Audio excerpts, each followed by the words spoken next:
Lądowaliśmy na trawnikach, na parkingach, w parkach, koło pomnika jazdy polskiej. To było takie spełnienie moich tych lotniczych marzeń pełnych, bo poczułem się tak, jak miał własne skrzydła.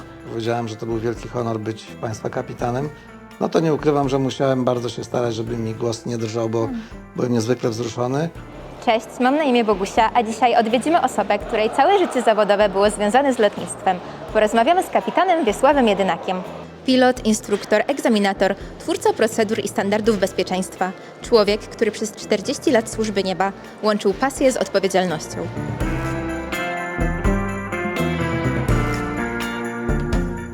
Panie kapitanie, bardzo dziękujemy, że mogliśmy się dzisiaj spotkać, więc zacznijmy może od początku. Skąd wzięło się dziecięce zainteresowanie lotnictwem? Bardzo wcześnie się tym zainteresowałem. Pierwszą moją taką pasją ze względu na to, że moim sąsiadem był motorniczy, a ja jestem osobą już na tyle wiekową, że pamiętam tramwaje, które były sterowane taką korbą.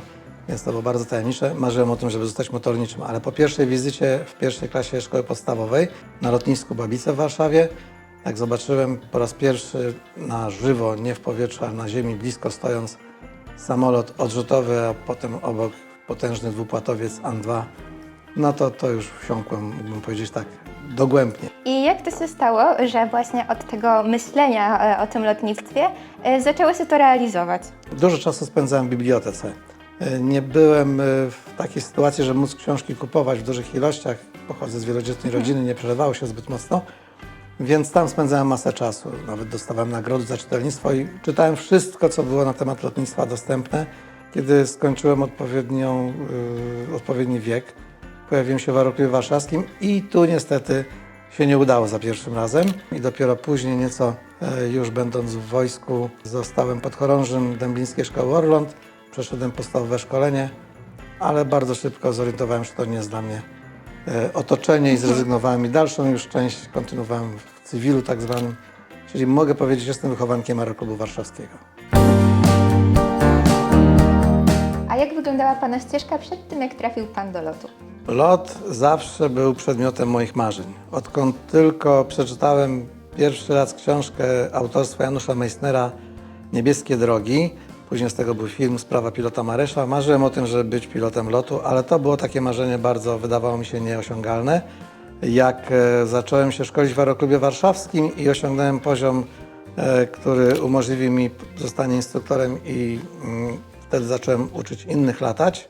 Nadarzyła się okazja w 1989 roku przejścia do pracy w pogotowiu lotniczym. Też na warszawskich Babicach, na Bemowie. Tam latałem jako pilot samolotowy i śmigłowcowy, byłem również instruktorem. Przez 6-7 lat latałem w pogotowiu lotniczym. W 1994 zdałem egzaminy do Polskich Linii Lotniczych LOT i w 1995 rozpocząłem pracę. Czyli można w tej chwili już to podsumować. 30 lat temu zacząłem pracę w Polskich Liniach Lotniczych LOT, a 2 miesiące temu ją skończyłem i przeszedłem szczęśliwie na emeryturę. Wspomniał Pan o tym właśnie, że pracował Pan w lotniczym pogotowiu ratunkowym. Czy to był taki moment, w którym uświadomił sobie Pan, że tak naprawdę to nie jest tylko latanie, tylko też wzięcie odpowiedzialności za innych? To była odpowiedzialna praca, wymagająca bardzo takiego mocnego skoncentrowania się na zadaniu. Loty były trudne. Lądowaliśmy na trawnikach, na parkingach, w parkach, koło pomnika jazdy polskiej, w różnych dziwnych miejscach, żeby tylko dostarczyć chorych. To był naprawdę wspaniały okres, budzący i budujący we mnie taką samodzielność, świadomość tego, że wykonujemy bardzo odpowiedzialne zajęcie. Odpowiedzialność za ludzkie życie, nie tylko tych pacjentów, których prowadziłem, ale również załogi. Przecież nie latałem sam, tylko ze mną był i lekarz, i pielęgniarka, często mechanik.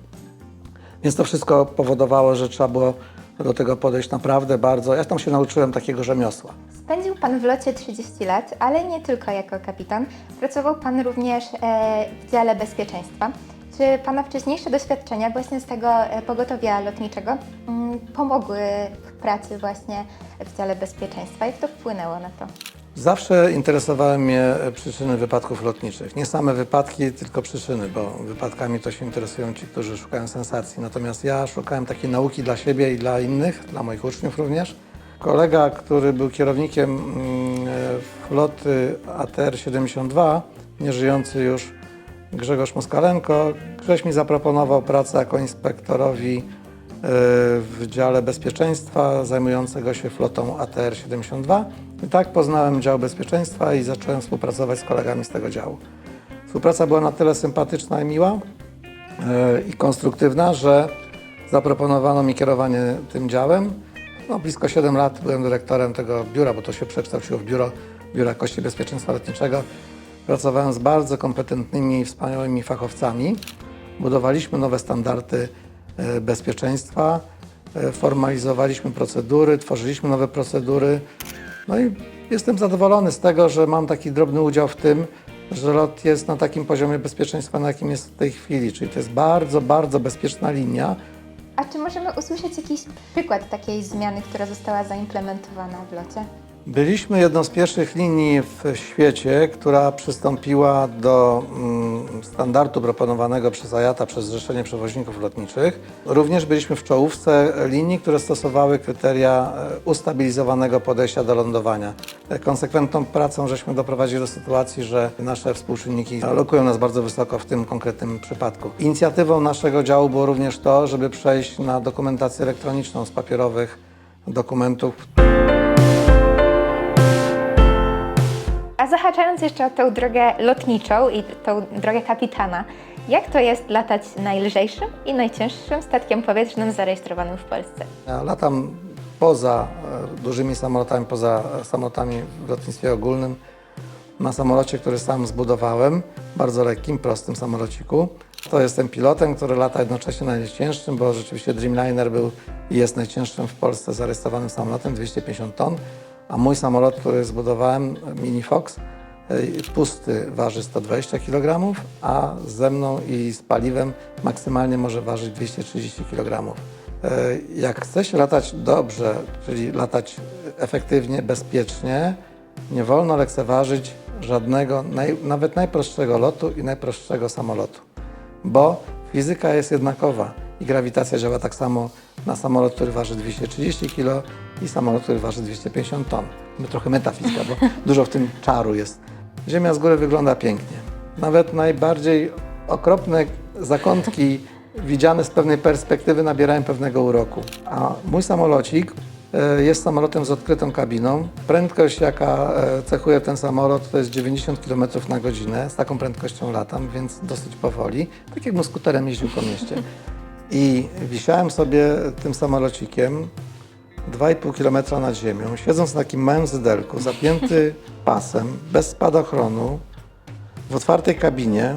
Skrzydła były poza mną, tak sobie patrzyłem w dół i pomyślałem sobie, że jestem naprawdę szczęśliwym człowiekiem. To było takie spełnienie moich tych lotniczych marzeń pełnych, bo poczułem się tak, jak miał własne skrzydła.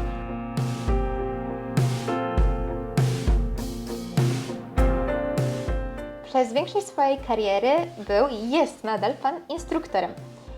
Czy są jakieś takie unikalne wartości albo jakieś przesłania, które kieruje Pan do swoich uczniów?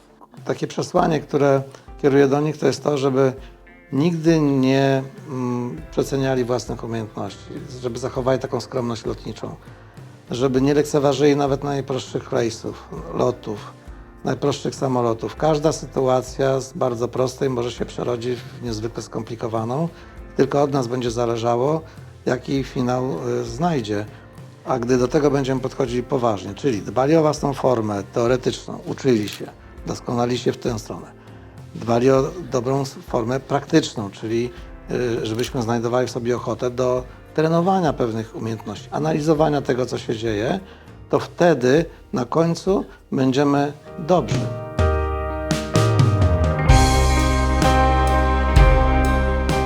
A jak to jest po 30 latach odbyć swój ostatni lot z Dreamlinerem pełnym pasażerów? No to było wielkie przeżycie. Mogłem w dużym komforcie ten lot odbyć, mając załogę, można powiedzieć, swoich marzeń. Bonusem i taką przyjemnością było to, że moje dzieci i mój zięć, mąż mojej córki, udali się ze mną również jako pasażerowie w ten lot. Poleciliśmy do Toronto, tam spędziliśmy dzień, pojechaliśmy sobie na wycieczkę nad Niagarę, spędziliśmy wspólnie czas. No, załoga zrobiła mi takie przyjęcie, niespodziankę. No i powrót, ten ostatni lot. Przed lądowaniem zwyczajowo kapitan informuje o warunkach dziękując za lot. Ja podziękowałem za 30 lat mojej pracy. Powiedziałem, że to był wielki honor być Państwa kapitanem. No to nie ukrywam, że musiałem bardzo się starać, żeby mi głos nie drżał, bo byłem niezwykle wzruszony. Lądowanie wyszło bardzo fajnie. Spotkał mnie salut wodny, czekali na mnie koledzy ze Straży Lotniskowej Pożarnej. Dzieci, które zeszły z pokładu jako ostatnie, zrobiły mi niespodziankę, bo przebrały się w takie koszulki, które sobie specjalnie na tę okazję przygotowały. To był miły dzień, bardzo wzruszający, sympatyczny, w gronie rodzinnym, przyjaciół, ale również mam taką satysfakcję, że te 30 lat to był naprawdę dobry czas. Jest Pan na emeryturze, ale nie kończy Pan swojej kariery. Co dalej? Jak teraz wygląda Pana życie? Będzie latanie na mniejszych samolotach. Dalej prowadzę szkolenia, zajęcia teoretyczne dla pilotów, instruktorów w różnych ośrodkach szkolenia. Lotniczo tak, ale już bardziej dla przyjemności, nie z nastawieniem na robienie jakiejś wielkiej, równoległej kariery, tylko raczej, żeby znaleźć właśnie ochotę do latania dla przyjemności. W takim razie życzymy powodzenia w najbliższych projektach i z niecierpliwością czekamy, aż one się ukażą. I chcielibyśmy bardzo podziękować za tą dawkę wiedzy i za możliwość porozmawiania. Dziękujemy. Bardzo dziękuję również za spotkanie.